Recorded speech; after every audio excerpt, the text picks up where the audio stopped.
I'm happy to be here, and if I'm carrying a little extra weight or I'm not, who cares and whose business is it, you know? Welcome to Let's Talk, ladies, conversations across generations. I'm MB Roberts, an author and journalist, and this is a podcast where we talk to women from their 20s to their 90s about a bunch of hot topics. We ask questions, share experiences, and learn from each other. And it's not just about older women giving advice.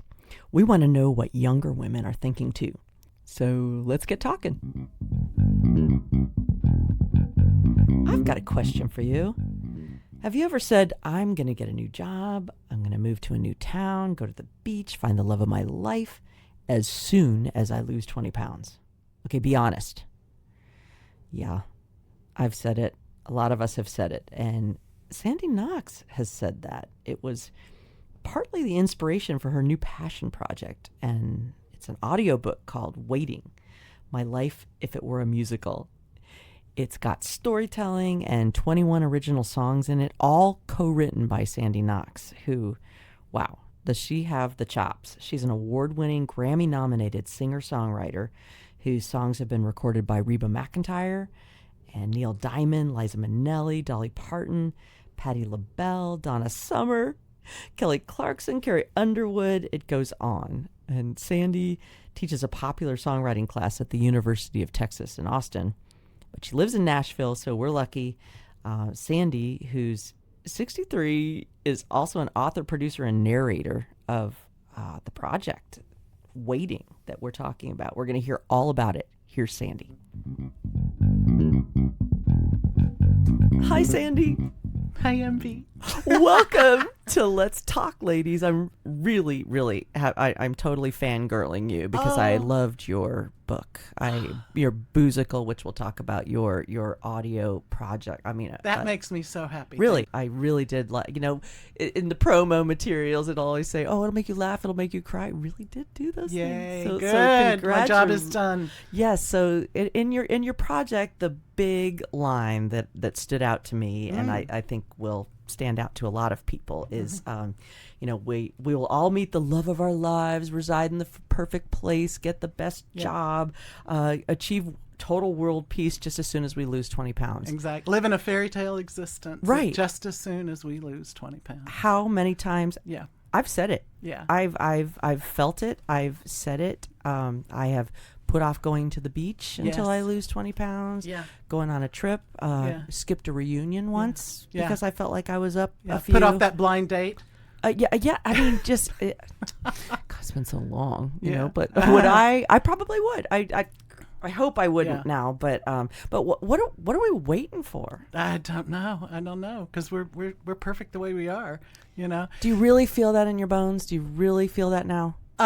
Yes. At this point in my life, yes. I'm 66. I don't shy away from my age. Yeah. So at this point in my life, I'm like, I'm good. I'm See, good. That is awesome because is this like talking to women who are in their 20s or their 30s, if you're feeling that this is coming, like grab it now. Can you grab it now? Be happy now. The one of the reasons, I know you heard in the book that I had talked to a psychotherapist here in town who specializes in body dysmorphia and eating disorders, named Courtney Grimes.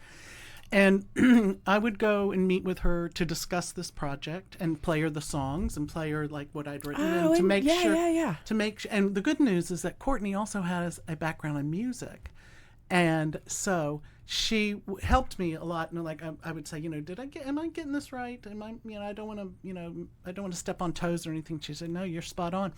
And one of the very first song that the listener hears is called Destination Happiness.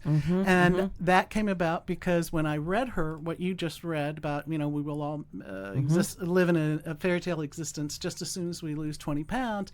When I read that to her the first time, she went, yeah, we call that Destination Happiness. And I went, you got your title. And I went, oh my God. I said, Courtney, can I write a song using that? And she said, absolutely. So I have to give her a little credit that she said that to me, and that's what spawned the song. Oh, that's so, yeah. And because she said everybody that's their thing. They'll say, well, as soon as I lose 20 pounds, I'm going to meet the right guy, and maybe the one I like will notice me, or, my job will get better, or whatever. My pants will fit. Yeah, my life will be better if I lose some weight. Yeah, people really think that. And I remember I have 2 dear friends who were my roommates right out of college. And we used to joke that we passed around 20 pounds. Yeah. Like one of them would lose it. And then That's funny. My friend, who I call Bones, it's Bonnie, but at one point, she was up a few. And, right. and she said, babe, I've got all the 20s. I've got all of them, like she was carrying the weight for all of y'all. But then now she's down. It's like, God, Sandy, I listening to your book, and then I was just going back in I feel like I'm pretty squared away right now. Now, if my co-host were here, she'd be squawking, you are not. But right. I try. But I've done it all. I've done, I'm 61, and so I did the Scarsdale diet. Yeah. When I was. Oh my gosh, when I was 21. Yeah. And so starved myself for 2 weeks. This is so cool. I lost 14 pounds. Yeah. And then there was the cabbage soup Oh, diet. that cabbage soup thing. Is I didn't do that one. Really, I never did that. And that was just, that was just starving yourself. Yeah. And I swear when I did the Scarsdale in my late 20s that then I had thyroid issues in college. And I still have them. I treat it, whatever. But I think it socked that. I think it knocked my thyroid out, maybe. by crash dieting. Yeah. And but just everybody, I've done Weight Watchers. Yeah. I never did Weight Watchers. I never did because I'm not a joiner. I don't join any groups. Well, you know what? Okay, that's funny you say that because I didn't like the group part. Yeah, I don't do groups well. And that was the part that's supposed to be, it's supposed to be that's where you get your support. Yes, your support. But we a couple of friends and I did it at work. They would actually at work we didn't have great benefits. It was when I worked for Parade magazine, God rest its soul. But for some reason that was a benefit. You could get the Weight Watchers paid for if you lost 8 pounds during the session. Oh, regardless as if you were 5 foot tall or so they were conditional in their love for you. Oh, totally. And then so we would all, we go to the first meeting and we wore our heaviest clothing. Yeah. And I put crap in my pockets. Oh my gosh. Because I wanted to get the $150 back. I did want to do the program, but I was like, make sure I'm up at least 3 or 4. I was insane. I love that. But the Weight Watchers was at least nutrition and healthy and just being aware. Yes. So that was a thing. But I've done.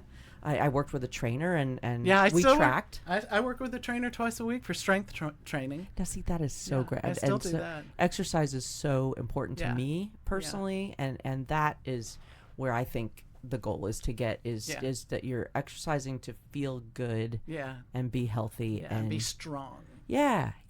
That's absolutely. But on and on about me. Did you ever see a commercial?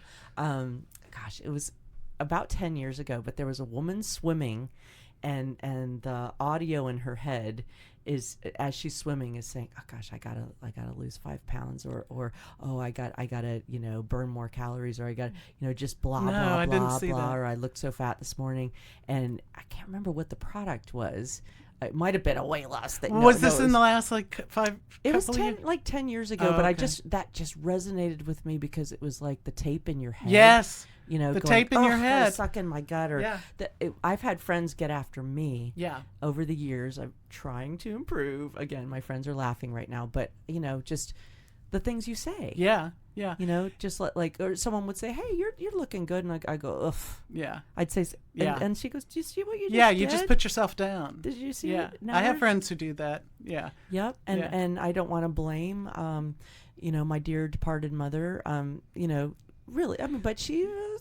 Listen, when I was working on this book, everybody signed an NDA, all the actors and singers and the engineers, everybody had to sign an NDA.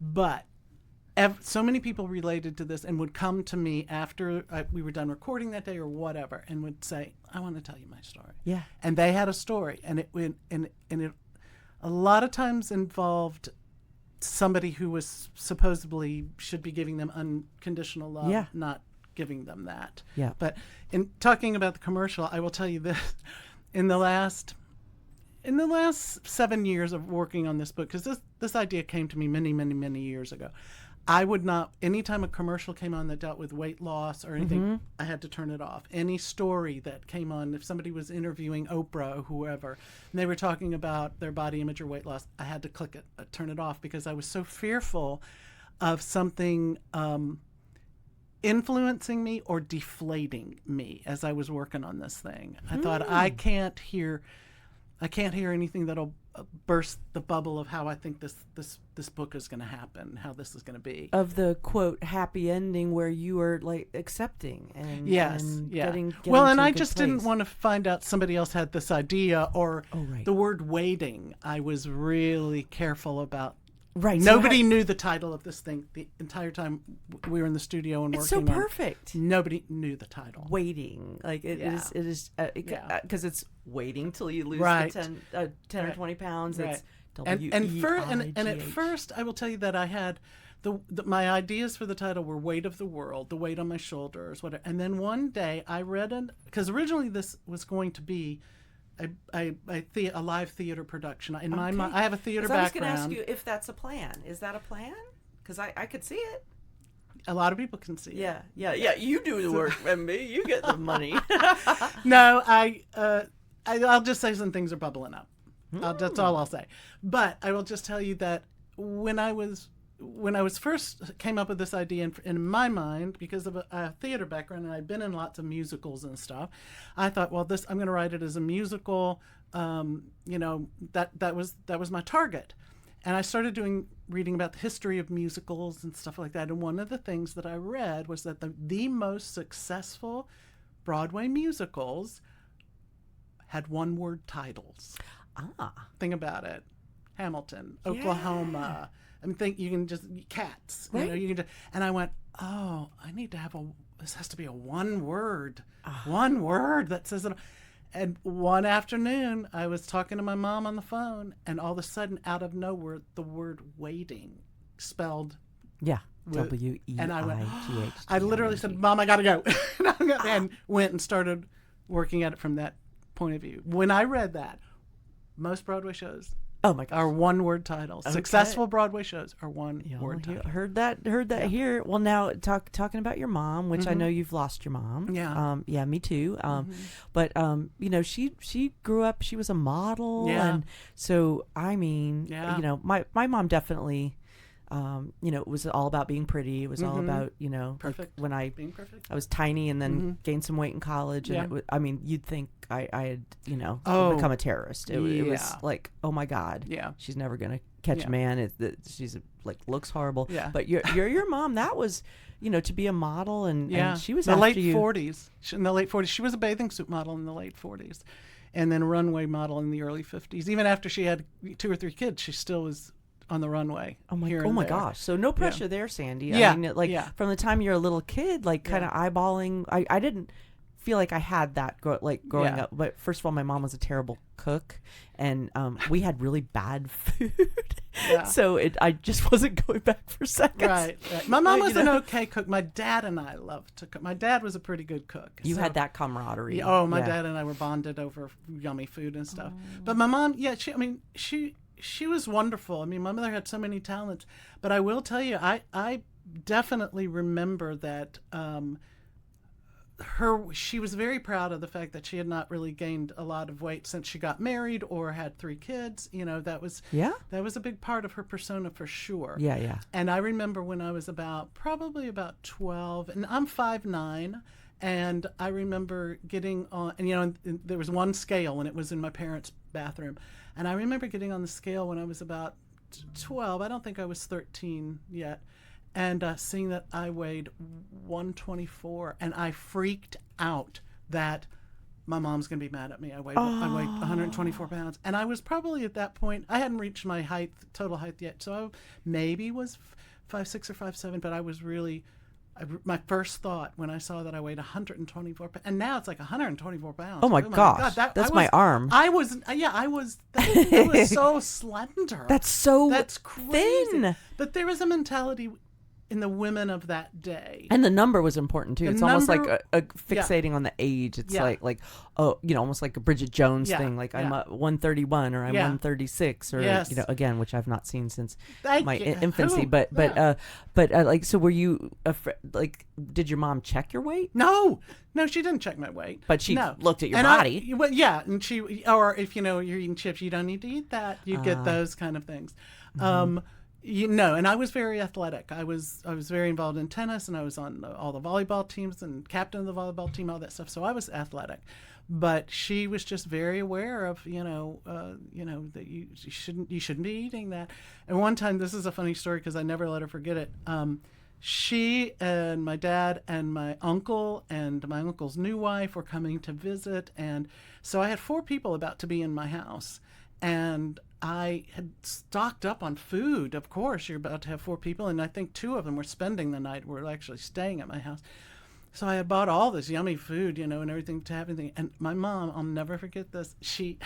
They got there and everything, and she opened the fridge and she went, "You own so much food. You own so much. You own food." so much food." And I said, "Well, yeah, Mom, because y'all were all here for the week." And she went, "Oh." So I never let her forget that. I next time I went to visit her, I think I opened the fridge and I went, "Ooh, you don't own enough food." Own enough food. Yeah, you don't own enough food. I see my mom. She loved lunch. She loved she like if and she was always planning her next meal. We'd be having lunch and she'd say, "What time is dinner?" And I'd be like, "Wait, we just ordered." Yeah. And I'm like, Mom, we might not be hungry for dinner now at 6 because it's 2 and well, we have to have our dinner. It's like she really wanted to have her meals, what she was. Yeah, but that's probably a mom thing too. Like she's responsible to feed the little birds. So she just she loved her lunch. She loved her lunch. Loved that. But yeah, God forbid, that I'd be fat. That would have been she when my husband, we've been together a long time. I first brought him home from New York to Virginia. And I was in good shape. I was I had lost, God forbid, a graduation gift to me was to go to the diet center. And now, in my mom's defense, I wanted it.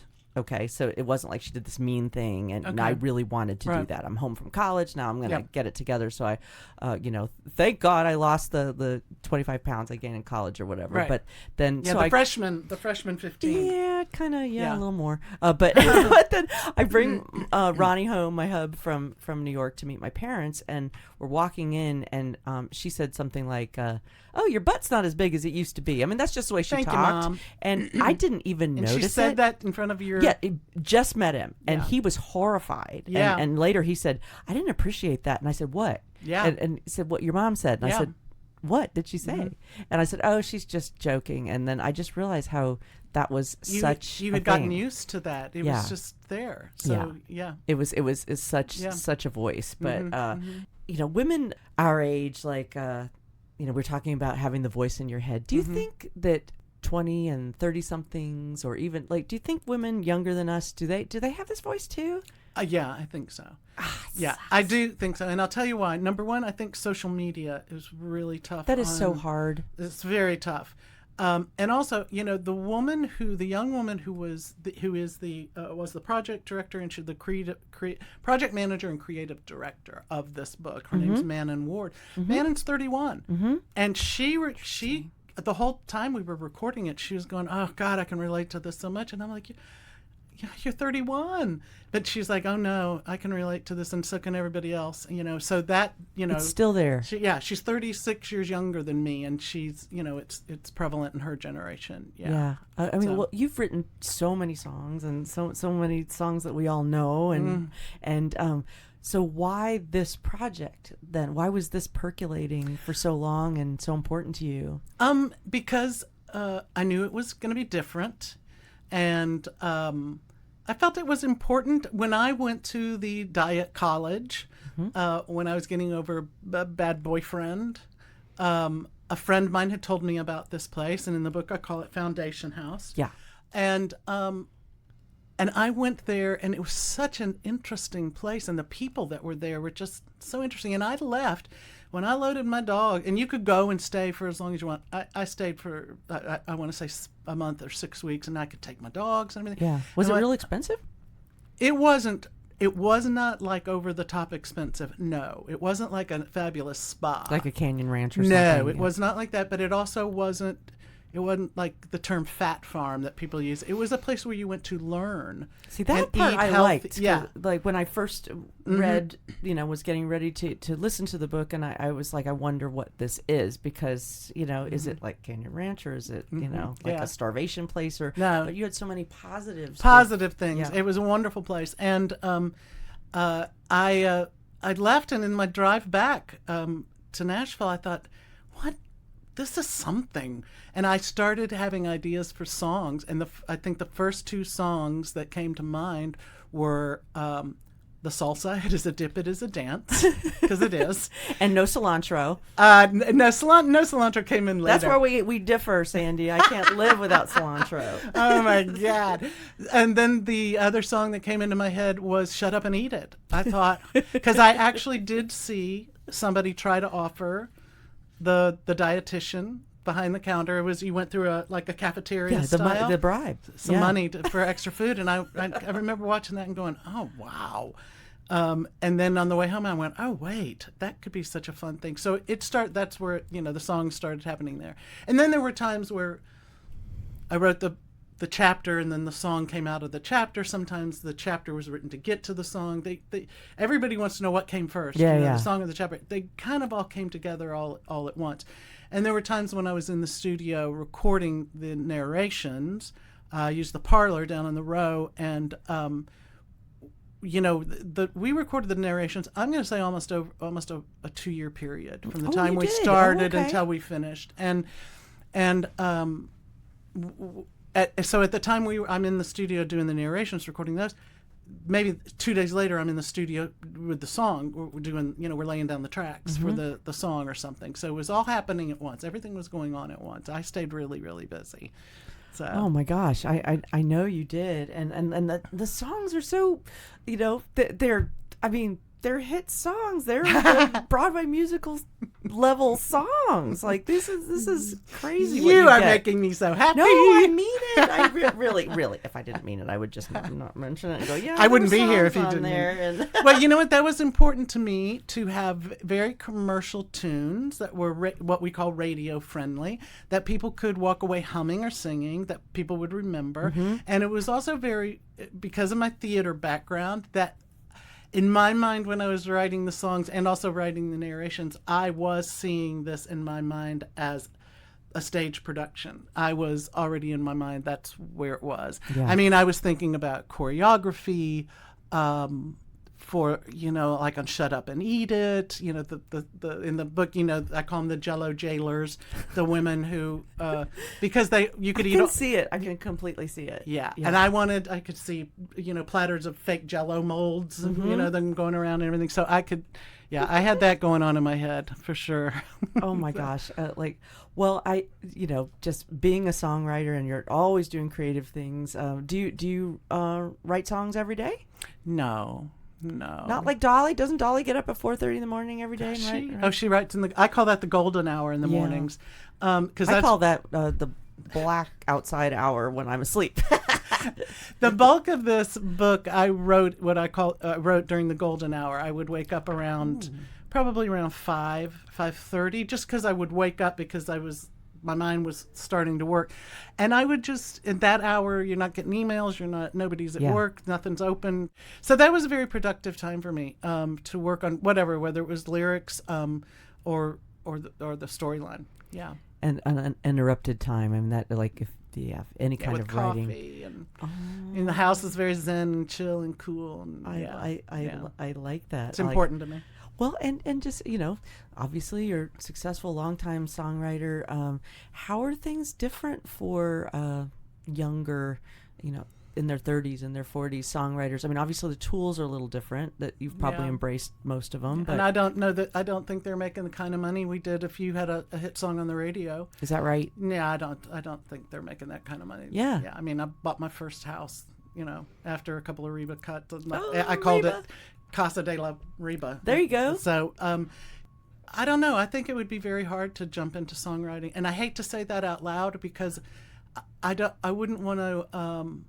I wouldn't want anybody not to follow their dreams. Right, or discourage anybody. Yeah, I wouldn't want to discourage anyone, but I think it is a little bit harder now to make a serious salary at it, like we had the opportunity to do, Yeah, that makes me years sad ago. because I feel it the makes same. me very sad. I mean, as a journalist, that's a whole different ball game. Now Yeah. you got to be a content creator, or Right. It Exactly. is completely different. Or someone gets a job at a newspaper and they're the writer, and then they have to take pictures and post on social media. Right. I'm like, wow. Yeah. It makes you respect the young folks. Yeah, it's. I think it's a harder gig for young people now. Yeah, I'll just say, just invest your money well. You're right. Make some other good choices. Totally. Well, we started out by talking about, you seem very comfortable in your own skin. Like, so you're comfortable with your physical self? Like, I'm trying to. Yeah. I'm trying to get there. Yeah. I am. There. Listen, I have survived a few things. I have survived a heart attack and a mild heart attack, and 2 weeks later found out I had colon cancer. Oh, for goodness sakes. And then, so I got through that, and colon cancer, they caught it early, but I did have to have major surgery. And I, just a year and a half ago, had a new knee. All right. How's the new knee? It's good. Yeah. So, I'm happy to be here, and if I'm carrying a little extra weight or I'm not, who cares and whose business is it? Well, but do people still? I was just flabbergasted that people just early in your life would, or throughout your life in the music business, especially, would feel free to comment on your size. But you know what? A lot of people do. I mean, I can tell you it didn't matter. I mean, I was pretty slender up until my late 20s is when I started gaining some weight here and there and whatever. And I would exercise and diet and kind of keep it in control. But it was very odd that, like, I'll give you an example. When I was about 15, I was had just gotten done playing tennis, and I was in a tennis skirt and, all tan and thin, slender, and was at a friend of mine's house, and her mother, who was very, very slender and may have had a cocktail in her hand in the afternoon, but I know she was chain smoking more cigarettes, the long black cigarettes. Do you remember those? Yes. And she, we were chatting away and just having and I loved this woman very much. And she leaned over and tapped me on my thigh and said, "When are you going to lose a little weight?" Oh my God! Now, that would break my heart. Think about that. I was 15 and I was slender, very slender. That's the thing. And I've never forgotten that. Yeah. And her daughter is a friend of mine to this day, and her daughter said, "Oh yeah, that was my mom. Yeah, I got some of that too." But I think people, especially in our business, if you're going to be in front of an audience or whatever, nowadays I see young women being a lot more in control of themselves and what they put out there to the world. There is a body acceptance movement, yes, and you'll see good for them. Like performers like Lizzo or whomever. Good for them. I love that, because in I can't tell you how many publisher or a manager or bandmates or whatever said, you need to lose a couple pounds or whatever. Never heard that from like the women who worked with me in the studio, but a lot of people felt it was okay for them to bring it up because, well, it's show business. You got to show. You got to, it's the business of show. A songwriter. Yeah, but I performed a lot. Right. Okay. And I had been approached to do have a record deal, but I didn't want that life. That was not a life for me on the road. No. Yeah. That wasn't my thing. So. It's kind of astonishing that people feel compelled to say that. I mean, the people close to you is one thing, but like a complete stranger, really? It's really unbelievable. And like I said, when we were in the studio doing this book and I'm recording, you wouldn't believe the stories that people pulled me aside to tell me, or I got emails. I did a little focus group of about 10 people who, a couple of them were dear friends, a couple of them were people who I just was interested in their opinion, and without fail, every one of these people loved the book and also said, "Let me tell you about my situation. Everybody had it's so unusual. Everybody is the had a story. Outlier, the person that I'm pretty good, healthy relationship. One of the people I worked with, their mother had gastric bypass and had eventually died of the complications years later, and so I would hear some stories. Yeah. Wow. And you're going to continue to. Well, listen to Sandy's cool book. Seriously, you'll fly through it. It's so much fun, and I loved having you here. Thank you for talking to us. Thank you for inviting me. Yes, it was so fun. But you didn't have snacks. And the only reason is because they make noise. They make noise. Wait, licorice would have been quiet. Let's go. Noted. Gummies. Thanks so much. And that's a wrap for this episode of Let's Talk, Ladies, Conversations Across Generations. We'd love to hear from you. If you like this episode, please subscribe to the show on Apple, Spotify, or YouTube. And you can comment on the episode on any of these platforms. We love the feedback, and it also really helps us with sponsors. So leave those comments. We so appreciate it. And follow us on Instagram and Facebook. You can also send us an email at ltlconversations@gmail.com or leave us a voicemail at 629-888-3542. See you next time on LTL.